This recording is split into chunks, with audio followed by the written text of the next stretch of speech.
Hi everyone, I'm Alex Carpenter. I'm Elizabeth Van Royen. And this is the Firestarters podcast. 1, 2, 3, 4. In this episode, we'll talk about the opportunities for businesses to grab their customers' attention and showcase their authenticity. We also discuss the continued rise of audio, and we touch on the interplay between media and culture. But first, I'd like to introduce you to our guest, Keeva Stratton. She is an adept strategist with a gift for turning insights into powerful ideas. Her work has helped leading organizations solve the critical challenge of representing a brand with identity and values. She's also a trained lawyer with a Master of Criminology, a film critic who's interviewed Hollywood's leading stars, and a successful entrepreneur. Keeva brings a wide range of media industry experience built from a career that's been anything but predictable. Let's dive into the show.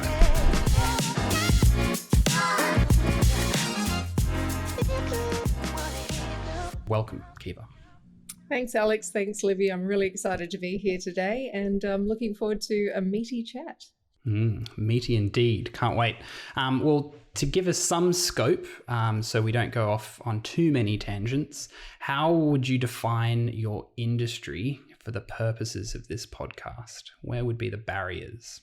Well, I do wear a lot of hats, but at the moment I'm a principal consultant at a strategic consultancy called Ben Delta, and we're really focused on the future of work, cultural transformation, and strategy. So it's a space I'm very excited to be playing in, having been in the media and advertising industry for the past 20 years and being an entrepreneur. So it's wonderful now to be a bit more strategic in my career.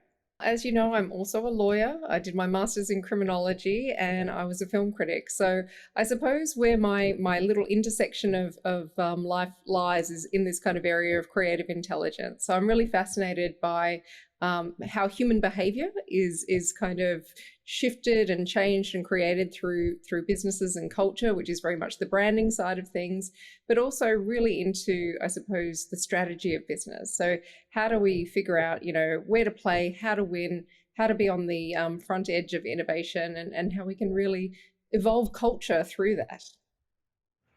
And Keeva, I'm so excited just to jump into that because I think this is a topic that is just so prevalent at the moment. So around getting your brand out into the market, there's obviously so much going on in social media and digital marketing, and it's such a competitive space for brands to actually, make their voice and their identity heard. What opportunities do you see going forward where, you can, as a business, get out there and grab customers' attention because it is just so saturated? I mean, do you see any, potential technological advances around doing that? Are you seeing anything really exciting happening there? Can you take us through that? Yeah, look, it's a really rapidly evolving space at the moment. And I think that we're in this moment where authenticity has never been more important. So, the answer to cutting through or to really, being heard or felt by potential customers, audiences, whoever you might be targeting, is really your ability to be true to who you are, understand what your strengths are, what makes you different, and how that solves problems for people in market. So I think we've gone on this big kind of evolution of branding in the last 20 years, which has been driven a lot by technology. Suddenly we found ourselves as our own auteurs, if you like. We're able to be a television studio or a mass broadcaster or engage directly via social media. And I think in part of that evolution, we've been really focused on the technology and not so much the message or the who we want to be in that space. But now we're seeing that shift and that pivot, which I think perhaps the contemplative nature of the pandemic, giving people a couple of years of pause and reset and reimagining, has really helped people to kind of refocus their messaging and thinking about what they want to stand for and why, and the impact of that. We also know that there's a greater push towards societal responsibility and the concerns around the environment or where the world's going. And so I think that that's also an opportunity for people to link their purpose to their potential, which, has been something that hasn't been able to be achieved in branding perhaps up until the last kind of 5 years. And so what opportunities for new businesses? I mean, that's obviously almost a superpower now, that if a brand was truly authentic and they would be able to, catch that wave of opportunity. But I'm also thinking more granularly of what opportunities are there to help these brands demonstrate that authenticity? I'm thinking like the track your impact by Thank You Water as an example of like, because of that little piece of technology, they get to say like, this is what we say we're going to do with the money. And then this is actually, you can double check and you can see if we're actually doing what we say with the money. And I find that quite an interesting thing. So are you seeing any other opportunities like that where you can live out this, the authenticity of your brand in a way that actually attracts customers? Absolutely. I think particularly if you think about the explosion of entrepreneurs and, kind of younger innovators in the market, they're very, very purpose-led, and they really go into their business not from the perspective of, I want to own a business or I'm inheriting a legacy of business or, having a small business is a good idea. I think the very philosophy that underpins the entrepreneur is that they want to make change. And so having that clarity around the change they want to make and the impact they seek to have that links so beautifully with their purpose allows them also to craft a brand story that's very meaningful and emotional and connects with people. It's, we love a challenger brand, and really the entrepreneurial community is full of challenger brands, right? They're people with a singular vision who want to make change for a purpose that sits underneath it. So to be able to engage in that kind of level of passion and to be that driven and to also have that clarity around why what you're doing is meaningful, I think is really powerful. So that's going to cut through. Whereas perhaps in the past, we've just been about building big brands and building brand equity from the perspective of market dominance or brand awareness. Now we're in a time and a place where people connect more with the cause and the ideals and the future that, people care about creating. So that to me is just so much more powerful. And do you think, is it more important nowadays, or in the future, I guess, when we're looking in the next 5 years, do you think we need more platforms or methods to reach customers, or do you think it really is about finding that niche and really building that brand within that niche?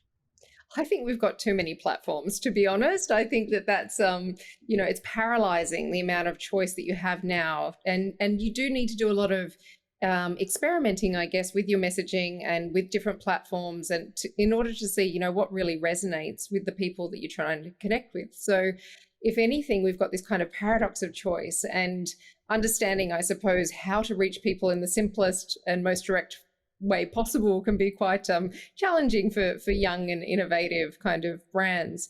So I think it really is about narrowing your focus, finding where your people exist and connecting via those mediums that mean something to them or where they're kind of frequenting. But it also needs to align with your brand strategy as well. So, you don't want to be appearing via TikTok, for instance, if you're looking at something that's, something very serious or very, authoritative or erudite. So you need to think about what the medium also says about the message and how it shapes and crafts it. I'm not going into Marshall McLuhan here. I think that kind of, thinking is well established, but it's interesting how you do have this brand interaction between the brand of the platform and the brand that you're building as well. So understanding how those two interact is a really important part of your messaging. And with all of these, like you say, almost too many platforms out there, obviously we're getting a lot of data from those platforms, which can be used in great ways and then can be used in potentially harmful ways as well. Do you see a lot of opportunity around that and around privacy and data security going forward in the marketing space? Oh, absolutely. I think people are becoming far more cognizant of how dangerous technology can be because they're seeing it evolve and they're seeing it be used in ways that are undesirable.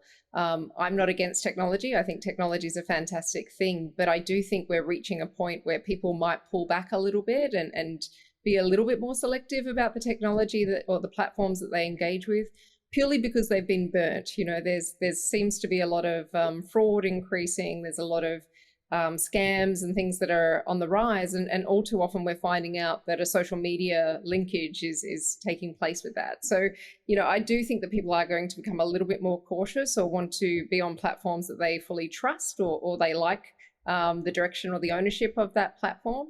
in saying that, I think that, the more we recognize that there is that opportunity to engage more deeply with a few than perhaps engage more broadly with a lot, and that may be more impactful, it could be a little bit about being very, very focused as well. So, and understanding that the ethics of the platform that you're on probably should align with the ethics of your business, and how that works going forward, I think will be an interesting space to watch. I think this is a fascinating discussion because it plays into another theme that we've touched on before, and it's this decentralization that seems to be happening. And if you think about marketing in the Mad Men kind of days, where it's very centralized, and actually it was only a few dozen people who were making campaigns for hundreds and hundreds of different brands, and then the next phase is getting more of their employees and involved and expanding that team. And then I suppose COVID's accelerated the next phase of like, well, we can't afford to have highly specialized people anymore working on one campaign, but we already have all these other staff, so let's empower them. I'm also then thinking, well, what's next of getting more consumer-led campaigns where it's actually the marketing is being driven by the consumers themselves? I'm curious, is that happening, and where is that happening, and what does that look like for the next 5 years?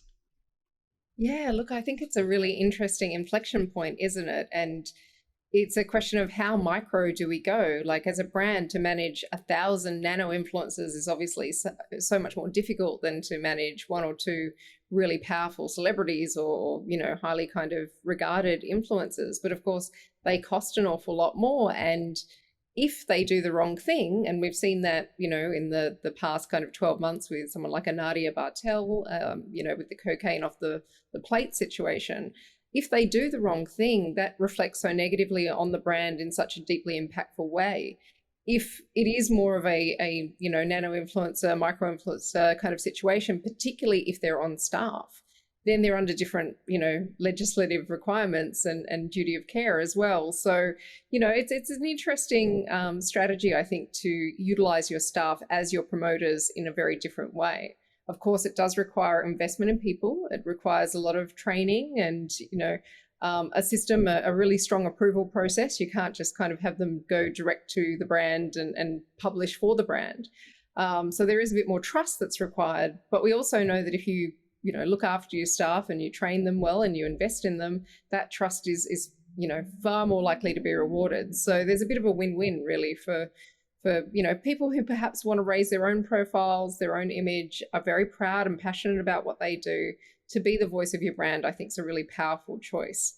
I mean, I remember we used to render video content and you'd wait 3 or 4 hours while your video content rendered. I mean, that reveals my age a little bit, but it was certainly something that, production, very, very costly. The cost of equipment, the cost of studio time, all of these things can now be just done on very, very accessible devices by anyone to a standard that I think is quite, quite good. It's not ever going to be the Adobe kind of creative level, but certainly it's very passable and it feels more authentic. And I also think it's a little bit, I don't know if you remember how things used to be endorsed with as seen on TV, right? That used to be oh, wow, it must be good because it's seen on TV. And then we all kind of went, well, hang on a second. If it's on TV, it means someone with a big, pocketbook is putting some money behind it. It doesn't mean the product's any good. And I think that's where we're at with the influencer situation. We're now looking at these kind of celebrity influencers and we know that they're getting paid to endorse brands. We know that they're not genuinely, using these things for their diet or their exercise or whatever it might be that they're promoting. So as the skepticism increases, as it did with, broadcast advertising, I think that the natural evolution is actually, I want to hear from people who look and feel just like me and actually hear their genuine and authentic experience of this product so I can decide for myself if this is for me. And I think that that's going to be more powerful rather than just having, some famous celebrity that everyone kind of knows on some level. Yeah, I don't actually believe that's why Kim Kardashian is looking that way. It's you can see right through it, but who knows? There's always that kind of market, I think, for celebrity and that desire to kind of be pulled in that direction. But I do think we're getting far more skeptical and, not as believing as perhaps we were. Absolutely. It's almost turned into a negative when you see a celebrity endorsing something, you just don't want to buy it out of out of your moral being, because it's probably just they spend hundreds of grand to get that, to make that happen. Now I want to ask you about the industry of advertising. So if you think about it if you even think about it 5 years ago, it would look very different to where that spend is going today. It's probably not going to as many big campaigns and sponsorships on TV, like you say. When you think about the ad industry in 5 years from now, where do you see most of that budget flowing to? Yeah, that's a really tough question. I think obviously we are entering the digital age fully now. It's taken a very long time to get there, but certainly digital spend is increasing and increasing and increasing. However, radio, for instance, is still one of the most powerful mediums you can actually be on. It doesn't have the best reputation. It's not as sexy. But I think that as those kind of more traditional media start to evolve and innovate in themselves, they're actually going to be a much more powerful area for people to reinvest back into. So something like radio is now considering itself audio. It's not thinking about itself as this kind of broadcast product that it once was. And in the same way that, YouTube allows you to personalize the video content that you're watching, you're actually getting to a time and a place where your audio content can be equally as personalized and intuitive to your particular style, desire, needs. So I think that there's actually going to be, in my mind, a bit of a resurgence of the traditional media, but I think that it's going to be done in a way that's going to be far more tailored and intuitive and utilizes technology more effectively than it has done. I do think that people love the community aspect or the communal aspect of big media. I think it's nice to be able to have the same topics to talk about. I think there's a reason why, television is having this beautiful kind of moment in the sun, because, it's lovely to have those kind of connecting genres and things that allow us to come together and have those discussions. I think the fact that you can produce things so much more quickly now and so more cost effectively, that's wonderful. But it's interesting that people are kind of looking at the shows that have the highest production values, the biggest spends, and that's where people are actually gravitating towards. So I think the future of audio is a space certainly to watch. I still believe it's an incredibly powerful medium. So that tells me something. It tells me that, there's certainly a greater desire for people to be engaging in audio technology, and that sense of mediumlessness of audio is a really powerful thing. I'm thinking of that TV kind of way when everybody was watching Game of Thrones, and then actually I just saw there was a great video of a New York apartment building, and you could see the lights flickering at the same time because they were all watching the latest Game of Thrones season come out, and it's like that moment, and we're having so many as globally as a civilization, because it's like COVID, we've all experienced COVID in differing ways, but we all know what it was like to be alive at that time and that crucible. And before, it always used to be, we're sharing these moments on television, and how important that was for the narratives that we were weaving as a society. And I do think there will be a resurgence, because people, even if you don't like Stranger Things, you're kind of watching Stranger Things because everybody is watching Stranger Things, and you want to be part of that conversation on Monday morning. And that driving behavior is super interesting, because it's that shows that power of that community, that you want to be engaged with it. So yeah, fascinating. I don't know what kind of opportunities or startup opportunities come out of that, because it seems like such a big thing that only big organizations like the HBOs of the world can they can see that and go into that. But where are the scrappy little startups gonna, how can they ride these waves? Look, I think that if you look at popular culture, you can actually, find the future in it. I think there's always a reason why things are popular in a certain moment in history. I think that the supporting nature of social media and the immediacy of the online world now means that fandom can extend and deepen and be really, really rich and diverse, and, bring ultimately new layers to something like House of the Dragon, which, is obviously based on a book, which the big TV series of Game of Thrones brought that perhaps to more of the mainstream. I know there's probably some George R.R. Martin fans who are like, no, we all knew about it, and sure, okay, but he's still writing the book, so calm down. But there's that beautiful richness where you've got the literary fans, then you've got the people who are fans of the show, and then you've got the commentary that connects the two, and then you've got these people who are creating their own fantasy material out of that and just deepening and enriching it. And yeah, it tells me something that we need in our lives right now, to be kind of entertained in that way. To Stranger Things is the biggest nostalgia marketing resurgence that I think I've ever seen. It's wonderfully done, and it's not a lack of a coincidence that people who are my age lived through the 80s, and we're now at the age where we spend a lot of money, and we're a great audience to kind of engage with. And it really is, for us, it works on that level of being able to share our childhood, or what that may have looked like with our own children, in watching a series like Stranger Things that, is permissible for younger people to watch to a degree. There's a lot to that. And nostalgia marketing, nostalgia advertising has been a huge trend for perhaps the last 5 years. And I think that, pop culture and art is reflecting that in Stranger Things. And it's a rich and wonderful experience to be able to have your memories jog back to a time before the internet and before, life became so complicated. There's a beauty in that. And yeah, they're definitely cashing in on it, and they're very smart. The way that those two, the Duffer Brothers, bring in pop cultural references, it's very, very clever. I think it's self-deprecating, but it's also, it leaves you with that lovely kind of Goonies style warm and fuzzy feeling that, certainly will keep this kind of generation engaged.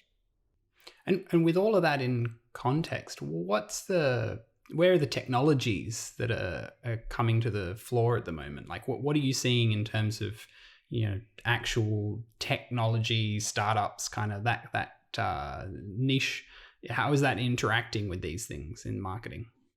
Well, I think that we're starting to realize the enabling capacity of everyday technologies. And I can't even say her name, because if I say her name, she's going to go off. You know who I'm talking about here in terms of a certain audio-led technology. But we're starting to realize how, I suppose, the Internet of Things can kind of connect with the technology and the narratives that are around. So, we can set our alarms, we can add to our shopping list. We are now seeing e-commerce be launched off of voice command. There's a huge shift, I suppose, in how integrated technology is becoming in our lives, in our vehicles, in our homes. This kind of, I think, voice-activated technology in particular is going to be that real kind of key to accelerating that, because it doesn't require us to type anything or to write anything.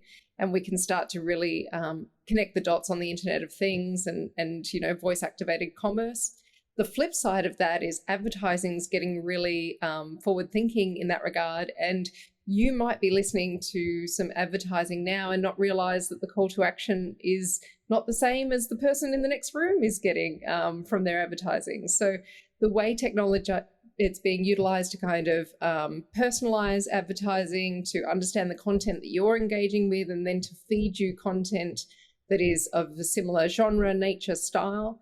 There's now technology that's available where you can actually do copywriting via AI, which enables you to take a base ad and then style it in 90 different styles, or with all these different outcomes based on the AI technology doing that for you.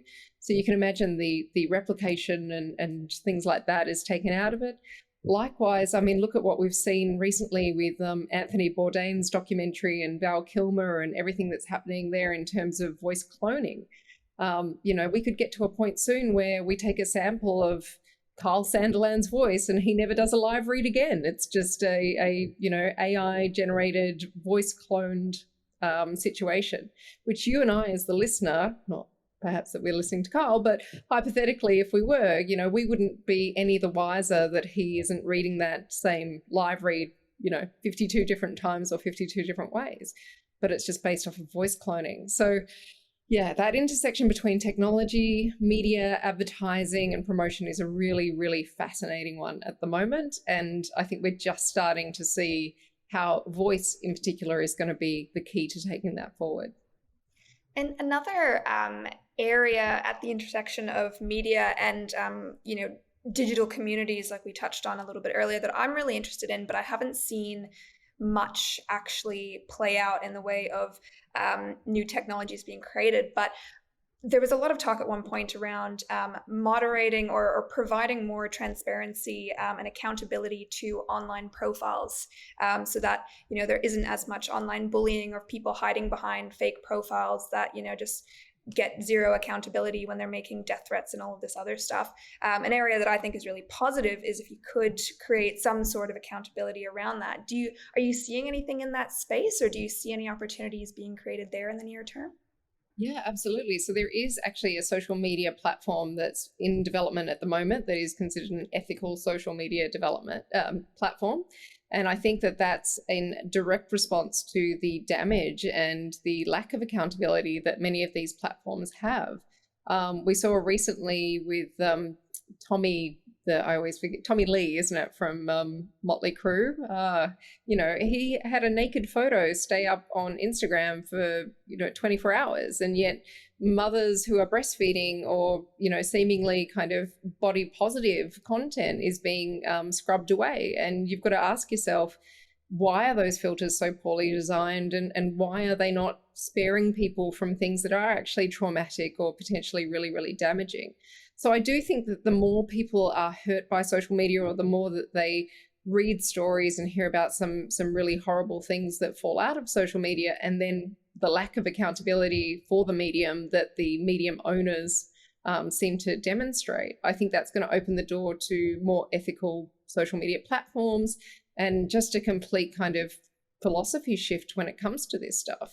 I think some of these, formative platforms are probably going to find their way into obsolescence, because if they don't change their ethics and the values that sit underneath them, people aren't going to feel comfortable utilizing them going forward, because it will say something about them. So Alex, to your point, I agree, it's really hard to get off of Facebook, but when we've got a meaningful alternative that doesn't involve the same practices that Facebook allows, I think that people will run to that, and it will say something about their ethics, and what they want to see in the world, which we know that, is really powerful when it comes to branding. The brands that we associate with always speak something of ourselves. They tell the world a little bit about what we value and what we don't. And, at some point, I think that the Facebooks and the Metas and Instagram may find themselves on the wrong side of history if they don't improve rapidly and respond to what people need. Yeah, I'm thinking about the technology that Linktree is and how simple that was when Linktree first launched. And it's like, well, it's just a place to put links. Like, this isn't very revolutionary. But as you go down the road and as they've developed, you start to see like, oh, I get it. This is, everyone has a homepage now, and everyone's identity is linked to one place. And then you layer on like blockchain technology and like how that'll play into this, and being able to verify, is this actually Keeva's Instagram, or is this someone acting as Keeva's Instagram? And all of those kinds of things. Fascinating to think how that'll all play out. I think it will play out quite quickly, because the need is there. So it'll be interesting. But just making a slight pivot, what in your industry, what's that need that's, if you could solve that, would be catastrophic? What would be a really big need that is unmet at the moment that everyone is trying to solve but failing at? Or maybe there's progress being made but it's slow, but like, what's that big thing that's stopping the industry from making it more progress?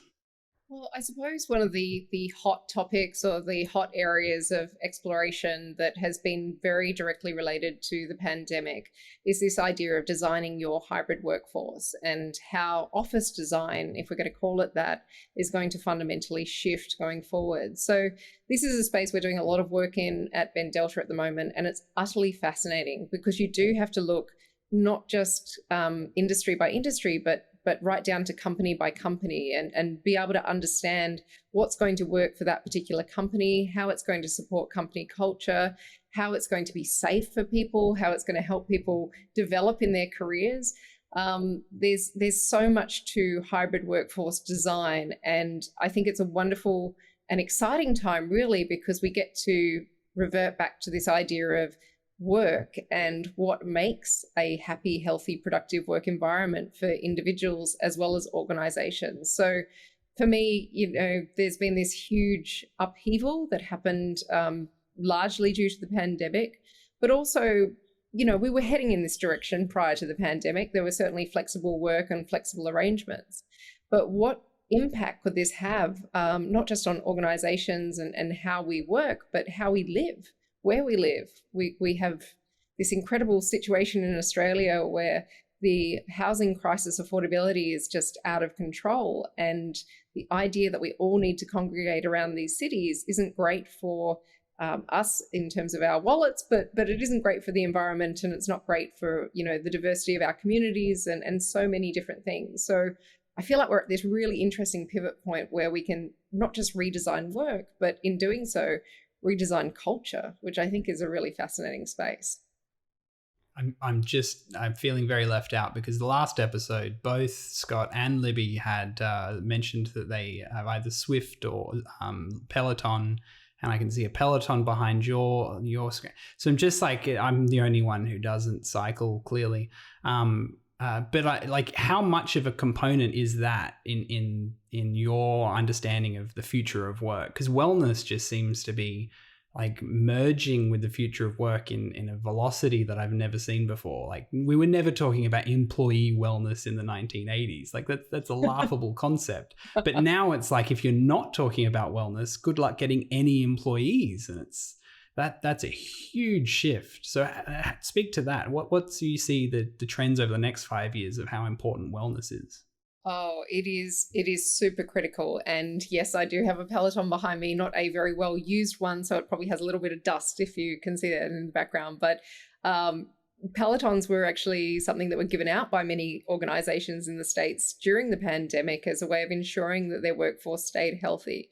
I think the cost of sickness and illness to society has never been more obvious, perhaps in the last 2 years. And it's really made people reflect about this culture of bringing people to work who are sick and what impact that has, not just on the individual, but on everyone who potentially could get sick from that. I think that wellness and well-being is getting recognized more because of the darker side of suicide and some of those terrible impacts of a lack of wellness in our community. And I guess corporate social responsibility and the rise of that is also something that's probably one of those drivers. So if we go back to, do we work to live or do we live to work? What role does our career have on our happiness and our well-being? What responsibility do our employers have in ensuring that they're not having a detrimental impact on our lives? I think that there's more of a focus on that.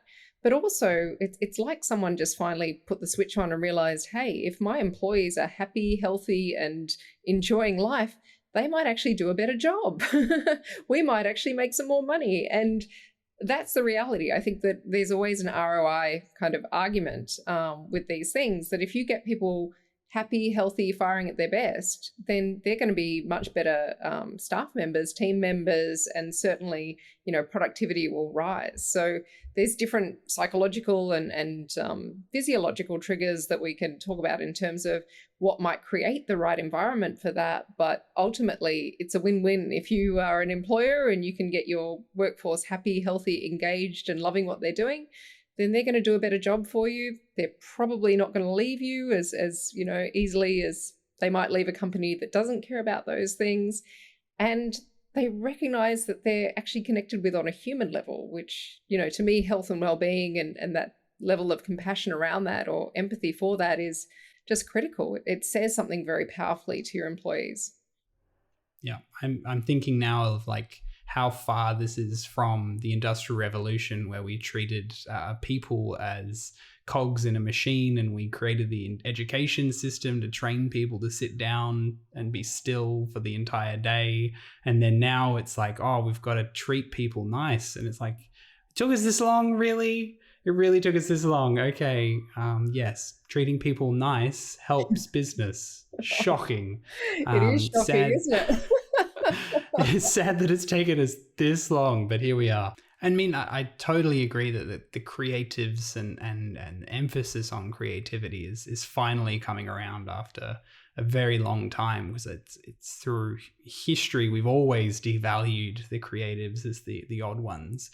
But I'm curious as well. Like, I also see that, you know, students and younger workers, that they're not quite being encouraged and supported in that. And so I think there's a lot of opportunity, but often we want people to just kind of follow the set path and do what you're told.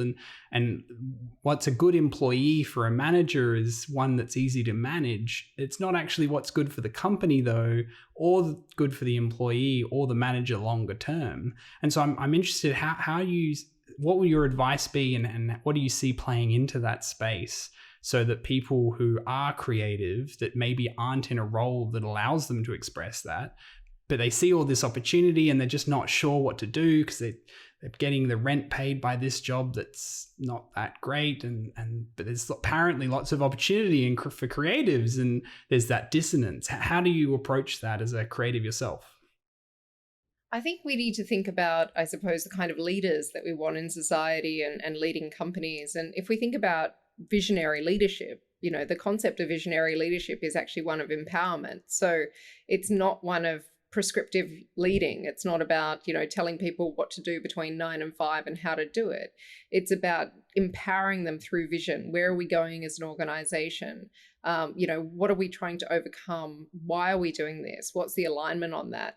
I think the more that we are empowering through our leadership, the more we give people the space to be innovative and creative and to bring their own true, authentic selves to the workplace.